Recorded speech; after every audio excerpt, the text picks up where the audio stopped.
Coming up on Sports Paws, the volleyball team had their home opening weekend in MAC play as they hosted the Rider Bronx and the St. Peter's Peacocks. And speaking of home openers, the rugby team looked to keep their unbeaten season alive against the Penn State Nittany Lions. And college hockey is back as the women's ice hockey team. They headed up to Orono, Maine to take on the University of Maine Black Bears, see if they started their season on the right foot. All that and more right here on Sports Paws, starting right now.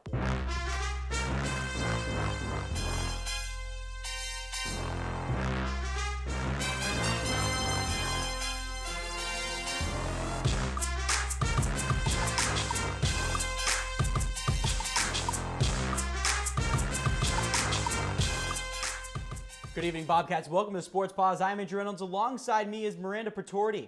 We've got a great show for you tonight, and we'll start things off on the volleyball court. Following the volleyball team's performance against Dartmouth and Providence at the Dartmouth Invitational, Elena Giacomini was named the MAC Player of the Week. The graduate student from Italy had 15 kills against Dartmouth and a team record 24 kills against Providence, as well as scoring 50 points throughout the weekend, finishing out non-conference play strong. Giacomini stepped up after the team lost junior Ginevra Giovagoni to an injury. She leads the team in total kills with 176 and total points with 209. Andrew, volleyball is finally back in Hamden. Yeah, and the Bobcats got things going this weekend with their home opener on Saturday. Quinnipiac Bobcats taking on the Rider Bronx in their first MAC match of the year at Quinnipiac. A packed house at Quinnipiac. As you can see, obviously, head coach Kyle Robinson is going to be ecstatic about that. Moving into the first set, Elena Giacomini shows her serving skills, giving the Bobcats a point with her ace right there. Then Yarmir Ganesh puts up the house, gets it on the action with a block, putting Quinnipiac ahead 15-9. Alexandra Tennant with an excellent block, followed by a tip, keeping Quinnipiac in the lead. And Yarmir Ganesh finishes the set off by hitting the ball straight down the line with not a block in sight. Bobcats, they take the first set 25-19. And the second set begins with a kill from Leilani Kaijusta to put the Bobcats up 8-6. Then Yarmir Ganesh follows this up by getting a kill. Bobcats in the lead 16-14, and Damla Ganesh shows off her setting skills with a falling set to Justa. However, though, the Bobcats would lose the second set 26-24. Moving on to the third set, though, Bailey Brashear puts a wall and blocks Ryder, giving the Bobcats the lead in the third set. Tennant starts to get in on the action, hitting a tool, putting the Bobcats up after a tie at 17-17. Then Justa sees this and wants a piece of the action, giving the Bobcats a vital point. QU wins that third set 25-22. And moving on to the fourth, Yarmir Ganesh puts up another big block, putting the Bobcats up in the fourth set. And the final play of the game, Giacomini sets an excellent tool for the defender, giving the Bobcats their fourth win of the year and their first home win. The Bobcats win 3-1. And obviously, as you can see, Giacomini with the kill leaders as well as Justa with 16 kills. Then on Sunday, the Quinnipiac Bobcats took on the St. Peter's Peacocks during their home opener weekend and their opening of MAC conference play. Leilani Kaijusta getting pumped up with her teammates as she got announced as a starter. Moving right into the fifth set after four very competitive back and forth sets, Damla Ganesh right here going to set up Yarmir Ganesh in a way that only two twins could with one another. And as the set continues, going to see a similar play here from Damla Ganesh with the set, this time over to Giusta with that kill. Big action there. The tension is going to continue, and the points are going to go back and forth, getting to a score of 14-13 St. Peter's in that fifth set. Bailey Brashear and Elena Giacomini with the huge block. Game is tied 14-14. Then it looks like the play is going to repeat itself. Yarmir Ganesh with that serve. Brashear and Giacomini block again, putting the Bobcats up 15-14. The tide is going to start to turn on this play. However, though, when Giusta is going to spike this one over the net, only to be blocked by St. Peter's, it is tied once again, this time at 15. Big points on the line here. It is anybody's game, but Quinnipiac going to suffer a defensive error. Can't quite get this one back on track. It is 16-15 Peacocks. Match point. Let's set the stage. St. Peter's has not beaten the Bobcats since 2015, and their only home loss was to Marist last season. The crowd is roaring. Energy is high. We're going to see a set here by Carola Negron Diaz over to Giacomini, but she can't keep it in bounds, making this the last point of the day. St. Peter's takes this one 17-15 and takes the game 3 sets to 2. Giusta led the Bobcats with 18 kills in this one. Yeah, and that was a tough loss for Quinnipiac. And after the loss, head coach Kyle Robinson reflected on what went wrong. Eli Ehlers, he has the story. The Quinnipiac volleyball team was put on upset alert against the St. Peter's Peacocks on Sunday. Although the team did not perform to their best ability, there still were some bright spots on the roster. Freshmen come in a tough situation like Corolla did, placed into a premier spot, the libero spot, and excel the way she did. Was really happy with that. Really like seeing Lonnie spend 2 more days competing in competition and getting her serves in, which is huge for us. Although the underclassmen stepped up big, Robinson is focused on the now and knows his team needs to step it up. Yeah, it's cool. You know, it's definitely a positive. You know, coaches would say, "Oh, that's great for our future," but we're living in the now. You know, I'll deal with the future when the future gets here. Right now, we need everyone to step up. You know, so yeah, I'm happy to see them ball out, but I think they can all be better. I think Lonnie can be better. I think Corolla can be better. All of them can be better. So I'm waiting to see them step up. Heading into Wednesday, Robinson wants more from his team. It's just competing overall at a much higher level consistently, and we got to find some leadership. You know, we've got to find some moxie. Moxie is the equivalent to when we say cojones for guys. Got to find some moxie. The team will be back in action on Wednesday, looking for redemption against a new MAC opponent, the Merrimack Warriors. Reporting for Q30 Sports, I'm Eli Ehlers. Switching gears to women's rugby, and it is back in Hamden. The Bobcats held their home opener on Sunday against the Penn State Nittany Lions. Quinnipiac is 3-2 in the head-to-head series all time. Last time these two teams met was in 2019. Bobcats just snuck by the Nittany Lions by a point. But we start off in the first half. Nadla Nabranen down the sideline, stiff arms a defender into the try zone. Look at the replay one more time. Going down the sideline, puts her down, and then just sneaks right into the try zone. Bobcats get the extra point on the conversion. Bobcats up 17-0. Later in the half, Bobcats win the scrum. Ava O'Malley finds a gap and breaks loose. She passes it back to Anna Van Dyke, who dives into the try zone. Look at the pass right there, and then goes and dives into the try zone. Bobcats, they lead 24-0 at the half. The Bobcats into the second half, they're not going to stop. They keep the pressure on, and they're off to the race again. Nabranen takes it upfield and dishes the pass to Layla Cox. Turn on the Jets. She beats her defender to the outside and finds the zone and scores. And it's all gas, no brakes for Quinnipiac. First year Regan Jackson breaks loose down the near side. Juke stick through to 2 defenders, and she scores. First career try for Jackson. Bobcats blow out the Nittany Lions. 61-7, Cox and Van Dyke lead the way with 2 tries apiece as the Bobcats stay unbeaten. They'll take on the Princeton Tigers here at home next weekend. They continue to stay unbeaten. The Bobcats were dominant in that game, but they also played for more than the win. Women's rugby beat reporter James Blano has the story. In today's college athletics landscape, mental health is paramount. Quinnipiac women's rugby played for a cause larger than themselves today in supporting Morgan's message. Our athlete, Grace Hinton, is actually the one that came to us and said, "Coach, we want to honor this for this game." And we build that connection by exactly what I was just talking about. Our phones tend to be sometimes our best friends in lieu of human contact. And we talk to our team all the time about being really, really intentional about that communication and that contact and that connection. It's not just, hey, go see the sports psychologist. Hey, go see the guidance counselor, go to the health center. If they don't feel a connection with those people, they're not going to go no matter how many resources that we have. So we remind them that those connections are important. See those faces, learn who those people are, and develop a caring relationship with them. Head coach Becky Carlson additionally stressed the importance of mental health for more than just her players. It means everything to all of us. I think it should mean something to every team here. I mean, mental health is something that is at the forefront of every conversation we have as coaches, we have as athletes, administrators. Playing for a cause larger than yourself is also an important concept for graduate student Anna Van Dyke.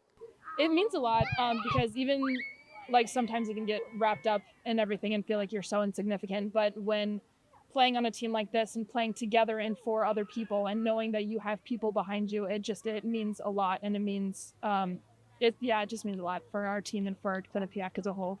Quinnipiac continues its season keeping Morgan Rogers and all those struggling with mental health in their minds. If you feel like you need help, reach out to a professional and seek help.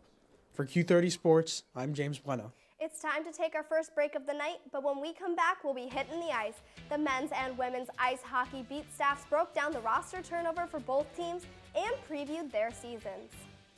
And then we'll see a new look of the women's ice hockey team in action as they traveled up to Orono, Maine for a season-opening 2-game series. We'll be right back after this commercial break. Where did the time go? I don't know how I got here. You've done the hard part. You quit smoking. Now do the easy part and get scanned for lung cancer. If you smoked, you may still be at risk, but early detection could save your life. Talk to your doctor and learn more at savedbythescan.org.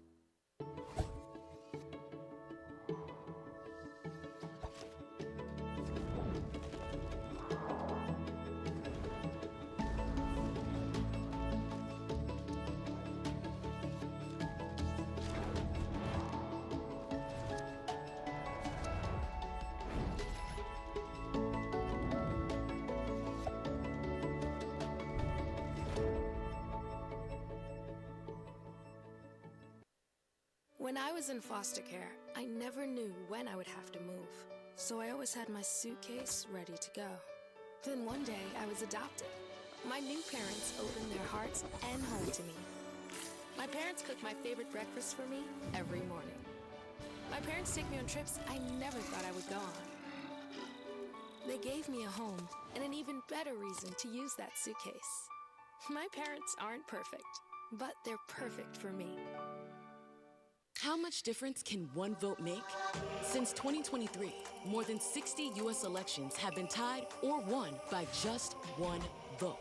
So this fall, your friend could be the tiebreaker. And that could make all the difference. People are more likely to vote when encouraged by a friend. So use your power to decide this election.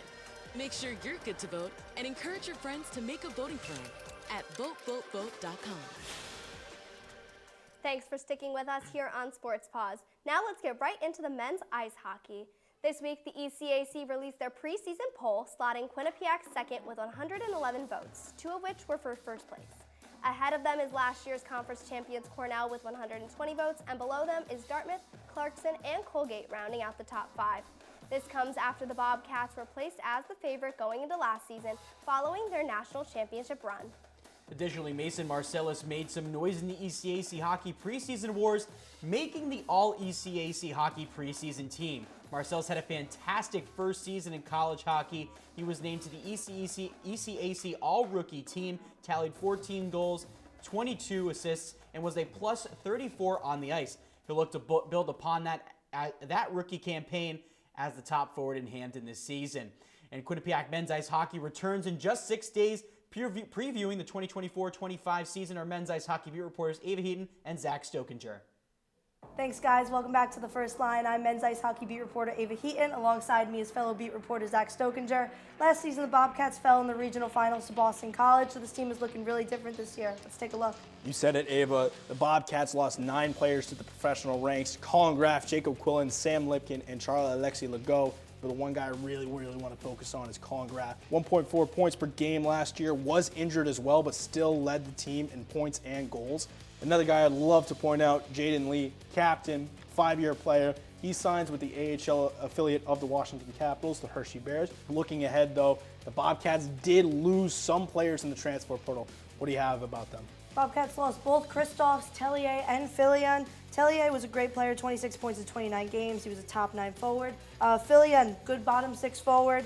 He is headed to the Miami, Ohio Redhawks. Yeah. Bobcats also added some new additions, added 5 players in the transfer portal. 2 guys I really want to focus on here, though. Letty, a defenseman for Boston College, played in all 41 games in their national runner-up campaign. going to be a good veteran presence for this team. But speaking of veteran presence, Jack Ricketts, he's coming in for his final year, was a captain at Holy Cross last year, can help this young forward core mature in the NCAA. Speaking of newcomers, there's 9 new first years this year for this Bobcat squad. What can you tell us about it? A guy I want to look at is Chris Pelosi. He's a third-round draft pick of the Boston Bruins. He had 74 points in 2 years in the USHL, and it was a plus 24 in the regular season last year. Seems like he's going to be a great addition to the team. I agree. Elliot Grunwald is someone I really want to focus on, though. 4th-round draft pick of the Boston Bruins. He's a big physical defenseman, and he's only 18 years old. Has some good physical upside, but with that, he has some penalty problems. Took 77 penalty minutes in the USHL. That's something he really needs to work on. Another guy I want to point out is Dylan Silverstein, the goaltender. He's going to be a big storyline as we look at the Bobcats' crowded goalie room. Matej Marinov, Dylan Silverstein, and Noah Altman. 3 good players, definitely could start here. Matej Marinov played 11 games last year, had a 6-3 record, put up some pretty good averages, but he didn't win the starting role. He's going to have to take a step up to start this year. Dylan Silverstein, though, could be right on his trail. Didn't put up a lot of great numbers in the U.S. National Development Team cycle, but there's a lot of talent in there, so we'll see how he fits in the system. That's all the time we have. Anthony Rossi and Meg Buckley will now take over for the women's team. Yeah, thanks, guys. Me and Meg are here to preview the women's side. Let's take a look at who left Hamden graduating and who hit the transfer portal. That's right. The Bobcats have had some tough losses. Logan Andrews playing 6 seasons with the Bobcats, 35 wins with 19 shutouts, 3rd most in program history. She's now playing for the Ottawa Charge in the PWHL. Moving on to Julia Neris, 24 points, played in all 37 games. She transferred from BU as a team captain and now is for the Sweden HV71. Yeah, and you talk about captains, no better than Kate Riley and Sadie Peart. Sadie Peart is now a coach at Dartmouth, so she stays inside the ECAC. Talking about in conference in Dartmouth, no better than Madison Chandler, who transferred to Clarkson. That's right. She totaled 34 points in her 2 seasons with the Bobcats before transferring. Yeah, and then Nina Steigoff, also a massive loss for the Bobcats. She transfers all the way to Minnesota Duluth, but the transfers are now gone, and now we take a look at new transfers that are coming in. Keely Doyle, she had 50 saves in her last game as a Bear. Then we go to Stockdale, forward for UConn, 11 goals in her previous season before she transferred, and she was named Hockey East Defensive Forward. And 2 other players to note are Tessa Hulk and Jenna Donahue. Hulk transferred from Colgate. Colgate, as we know, is a massive powerhouse in the ECAC. We talked about Dartmouth earlier. Dartmouth had a transfer to Quinnipiac in Jenna Donahue. And then other 2 players to note are Meg Rittenhouse and Lawrence Burnett, who are looked to be big impacts in the Bobcats. Now we talk about the transfers that are coming in. Let's look at the new first-year class, as this first-year class is pretty stacked in my opinion. You are so right. Felicia Frank, goaltender. She could be a good backup for Kaylee Doyle, and she was named 2023 goaltender world champs. And then defenseman Kayla Watson, she was in the Canadian Sport Hockey League, 2024 playoff champion, scoring 51 points in 29 games. She is going to do some really promising things. And then Bryn Pryor and Avery Barrios as well, both 100-point scorers. Pryor had 144 points in the OWHL. She was 5th in the OWHL outright, and we've already seen OWHL talent on the team. That's Kaylin LaMarche. And then Avery Barrios had 112 points in AAA, playing 84 games there. All 8 of these first years look to be key benefactors in the Bobcats' success this year. That's all the time that we have for the first line. For Meg Buckley, I'm Anthony Rossi. We'll send it back to the desk. Thanks, guys, for the insight. Let's see how Cass Turner's squad performed on the ice in their season opener up north in Orono, Maine. The Quinnipiac women's ice hockey team, as I said, they had their opening weekend up at Alfond Arena in Orono, Maine at the University of Maine. We'll start off in the first period. Bobcats already up 1-0. They make it 2-0. Michaela Watson ripped a shot from the point, scoring her first career goal. Heading now into the second period, another Bobcat got her first career goal. A rebound on Sophie Urban's shot finds the stick of Bryn Pryor, and she makes no mistake, making it 3-0 Bobcats. And later in the period, the pair connect once more. It's Pryor finding Urban in the slot, and she puts that one puts that one home, make it a 4-goal lead for the Bobcats. Look at that replay one more time. Right at the inside the circle, shot goes right by the goaltender in the back of the net. On to the third, 5-0 Bobcats, and check out this dish from first-year Michaela Watson. She flips the puck up in the air and lands it right on the platter, finding Maya LeBlad, who goes backhand forehand, tucking it in 5-hole, extending the lead to 6 goals. 10 minutes later, Kaylee Doyle flashes the leather on this. What a save by Kaylee Doyle, the transfer from Brown. And to put the icing on the cake, Kaylin LaMarche grabs the rebound in front and kicks the extra point to make it 7-0 Quinnipiac. That'll be the final score for this game. Goaltender Kaylee Doyle got her first shutout win as a Bobcat, stopping 20 shots that came her way. This is Doyle's first shutout since February 24th, when she shut out RPI while playing with Brown University. Yeah, the Bobcats are going to look to keep their success going on Saturday, trying to get the season sweep going, as well as potentially keep that shutout on the weekend. We start in the first period. The Bobcats are on the forecheck. Maddie Samaskevich takes the puck away and finds Kaylin LaMarche on a backhand shot, puts that one home. What a beauty. Goes backhand over the blocker. 1-0 Bobcats. Another look at that replay one more time. Mishandles the pass, but able to still hold on to it. Puts it home. Yeah, it's so nice. We got to see it from a different angle. I mean, come on. Yeah, what a great shot there from the social team at the ice hockey team. Now we're going to head late into the second period. LaMarche sends the puck forward to a streaking Maya LeBlad, who taps the puck in with one hand on her stick to make it 2-0. That goal might even be crazier than the last one, Andrew. Oh, I don't know about that, but the third period gets even more crazier. Emerson Jarvis, she's going to find a loose puck. The toe drags around the defender on the backhand and then just snipes that one home past the goaltender. The Bobcats go up 3-0.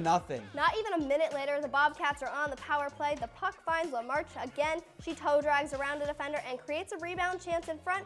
Samaskevich taps it home to make it 4-0 Bobcats. And that's all from the weekend series. The Bobcats shut out Maine again, scoring 11 times on the weekend. They now look ahead to take on the Northeastern Huskies next weekend up in Boston. The latest women's USCHO hockey poll was announced today. Ohio State tumbled all the way down to 4 as the Wisconsin Badgers are the new #1 team in the country. Minnesota rises to #2 while Minnesota Duluth jumps all the way up from 7th to 3rd. Things stayed mostly the same throughout the rest of the top 10. The only change was Colgate slipping down from 4th to 7th despite 2 strong wins. Quinnipiac didn't budge in the poll, staying at 10th in the country. Moving to the pitch, women's soccer continued its MAC schedule this weekend. Beat reporter Rose Carrata has more on the team's performance. Thanks, guys. The Bobcats were down in New Jersey this weekend on Saturday, taking on St. Peter's, looking for their 3rd MAC win in a row, and you best believe they got it. Madison Alves got the Bobcats on the board late into the first half with her 3rd goal of the season. Quinnipiac scored early in the second half with a goal from Courtney Cholkle. Melina Branco was credited with the assist. Cholkle has been consistent for the team, scoring in 4 of her last 5 games. The Bobcats kept scoring chances low and finished out the game with one last goal from Madison Alves late in the second half. Sofia Lospinoso had 3 saves during the game, recording her 5th shutout for the season and 25th of her career, which is the first in program history. The Bobcats closed out the game 3-0 against St. Peter's. After Alves' 2-goal performance, she was given her first conference award, being named MAC Offensive Player of the Week. The Bobcats will be back on home turf for their next game this weekend, October 8th, against Ryder. I'm Rose Carrata, Q30 Sports. Back to you guys. Thanks, Rose. Men's soccer was back in action on Tuesdays. The Battle of Whitney Ave came to the Quinnipiac Soccer Stadium. Quinnipiac and Yale were knotted at zeros at halftime. Both teams ended up getting on the board in the midway through the second half, but in the 82nd minute, TJ Prestis gave the Bulldogs the go-ahead goal, giving Yale a 2-1 win. Quinnipiac head coach Eric DaCosta was critical of the officials after the game. Outside influences other than the 22 players playing on the field have a direct impact in the game. We need to defend better on those set pieces and not concede those 2 goals, but the fact that they were set pieces to begin with are questionable at best, and unfortunately we just have to move forward and continue to learn from these type of situations. The team's next game was against FDU, but it was postponed due to weather. They'll instead take on D3 Farmingdale State on Tuesday. It's time for us to take our second break of the night. When we return, we'll have the recap on the field hockey team's weekend road games against Villanova and Yale as they look to get back into the win column. And of course, the best part of the show, Miranda, top 5 plays with ice hockey back in Hamden. I'm sure we'll have a lot of great ones. Sports Paws will be back right after this. Everyone has a ritual, that small thing that keeps us focused. A habit we never skip to clear our minds and elevate our performance. But what do you do to keep your head in the game, to drown out that self-doubt and support your mental health? Because being your best isn't just about taking care of your body. It's about taking care of your mind and your mental health. Discover the resources that you need to keep your mind focused and your mental health a priority.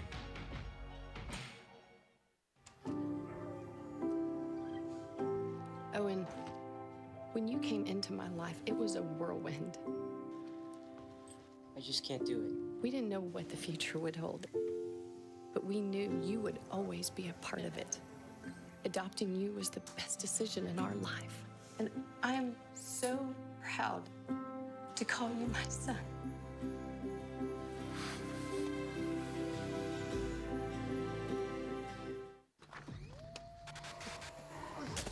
Multiple studies have shown that marijuana can slow both driver reaction and response time, which can be really dangerous. It's here. It's here. Wait. What? I can't drive. What? My. Oh.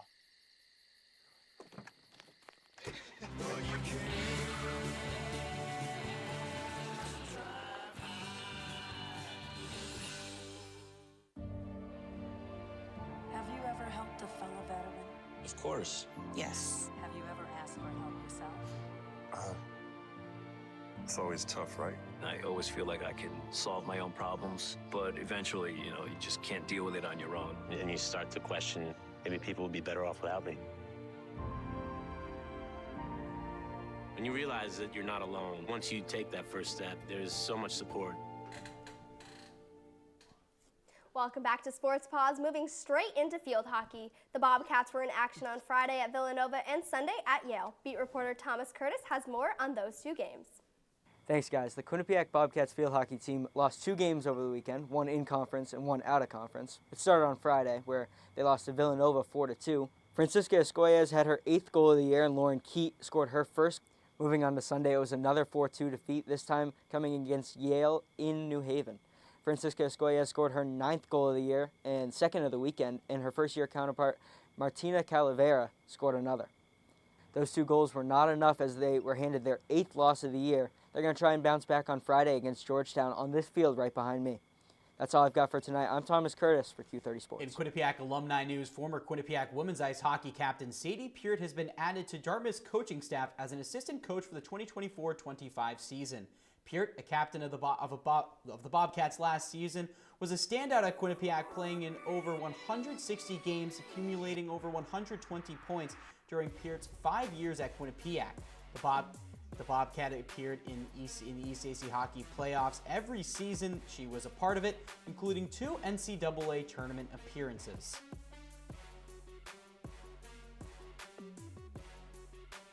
This week, the Friendship Four announced that Quinnipiac women's ice hockey will be traveling across the Atlantic to Belfast, Ireland to play in the 2026 Women's Friendship Four. It's the first time 4 women's teams have been selected to play in the tournament. Joining Quinnipiac in the tournament are Harvard, Boston University, and Minnesota Duluth. It will be the first time that the women's ice hockey team has played internationally. Andrew, it's finally that time of the night. Oh, you know it is. Top 5 plays of the week are here. Miranda, roll it. And we're going to start off in some women's ice hockey action. Michaela Watson passes to Zoe Ewens, who flings it in front to Mila Abad, who knocks it down, wraps it around the goal. Taking another look at it, puck goes a little bit wide. Mila Abad able to scoop it up, put it home. First goal of the season for the Bobcats, 1-0 Quinnipiac. Play 4, volleyball versus Ryder. Riley Fry serves for the Bronx Bobcats, guided towards the net where it is blocked and saved on a dive by Favai Kim Zomoy and knocked between Yagmur Ganesh and Leilani Kaijusta, and eventually put down by Bailey Brashear. Bobcats playing keep it up. And play number 3, field hockey at Yale University of Yale. Francisca Escoyes moves into the crease and rips a backhand shot pass. And the past goalie, Alexa Pitts, show that one more time.